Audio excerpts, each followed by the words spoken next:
বন্ধুরা, আজকে আমি একটা মোরগ রান্না করার ভিডিও নিয়ে আসলাম, কিন্তু তার আগে তো আমার ধরতে হবে। এজন্য আমি খাবার দিয়ে অপেক্ষা করছি ধরার জন্য। আস্তে আস্তে মোরগটার কাছে চলে যাচ্ছি, কিন্তু মোরগ আমাকে দেখে ফেলেছে। এবার আমি অন্যদিকে যাচ্ছি ধরার জন্য, এদিক ওদিক করছি, তারপরে আবার খেতে দিলাম। এবার দিলে মোরগটা কাছে চলে এসেছে। এবার আমি ধরার চেষ্টা করলাম, কিন্তু ধরতে পারলাম না, উড়ে গেছে মোরগ। এবার মোরগকে তাড়াচ্ছি ধরার জন্য, কিন্তু ধরতে পারছি না। দৌড় দিচ্ছে, খুব খুব চালাক, ধরতে পারলাম না। এবার ফুল গাছের নিচে ঢুকেছে। এবার এই যে দেখুন, আরও মুরগি এর তলে ঢুকেছে। এবার ও ওই পাশটা ট্যাঙ্কির ওই জায়গা দিয়ে বেরোচ্ছে। এবার ধরে ফেললাম অবশেষে। এবার ওকে জল খাইয়ে নিলাম। এখন মোরগটাকে কাটা হয়েছে, ও এখন দাপাদাপি করছে, আপনারা দেখতে থাকুন।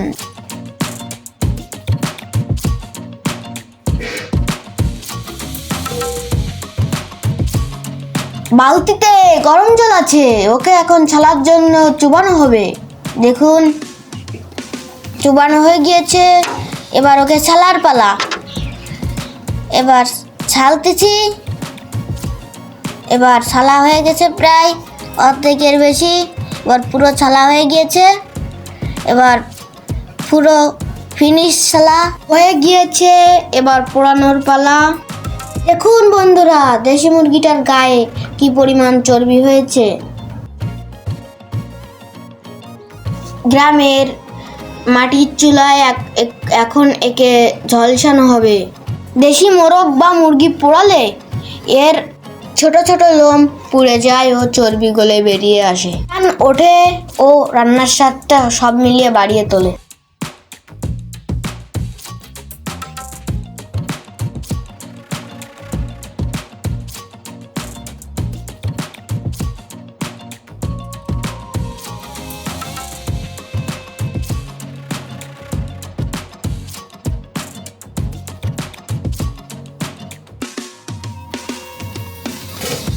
দেশি মোরগটা পোড়ানো হয়ে গিয়েছে, এখন কোটা কাটা করব।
কাটা শেষ হয়ে গিয়েছে। এখন সমস্ত মশলাপাতি দিয়ে মাংসটা মাখানো চলতেছে। তেল, লবণ, হলুদ, পেঁয়াজ, রসুন, তেজপাতা আর সেই সাথে দক্ষিণ খুলনার বিখ্যাত চুই ঝাল একসাথে মাখিয়ে নেওয়া হলো।